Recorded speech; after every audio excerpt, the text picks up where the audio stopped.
This is the story of Yvonne Hannes. Yvonne Hannes was born in Glasgow, Scotland. She was born on the 23rd of August in 1950. At the age of 16, she knew that she no longer wanted to stay in Scotland, but rather make her way to the US.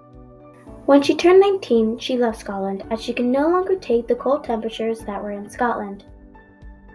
She said, "I really wanted to have a new life, a better life, and that's what I was looking for." Before Yvonne went to the US, she had to do a lot of things, like filling in lots of paperwork. She had to get the papers translated from German to English. In the US Embassy, they would only accept papers in English. Yvonne came from an Austrian family, so she spoke German. Then she went to London to get the papers approved. After they approved her, Yvonne was ready to go. It was really scary for Yvonne, she explained. "I was open to whatever was going to come. I was really excited and really nervous at the same time."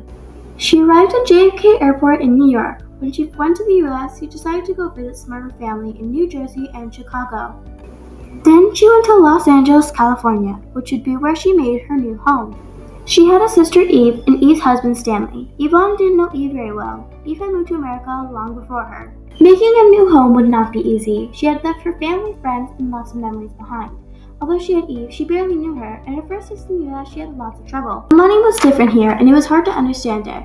To her, everything in the US seemed so much bigger. The cars were huge, the roads were wide, the food was different from what she usually ate. She was not used to that. In Scotland, you drive on the other side of the road, which made it really hard for her when she first started driving here in the US. She had to learn so much really fast. While she was happy here in the US, she missed her family. She said, "I miss my family. I always did because we were a really close family."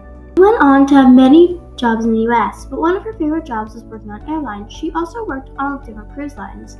She also was a teacher for some time. Some point later on, she married her husband, and when she got her US citizenship, she left for Ecuador because her new mother-in-law was sick. She wound up raising her children in Ecuador. When her children went to college, she moved back to the US. She now lives in Florida. She said she had no regrets immigrating to the US. "I never looked back, I only looked forward." She also said, "When you're new to the country, there will always be people who are new. Know that they struggle to get here. You must open your heart and open your mind."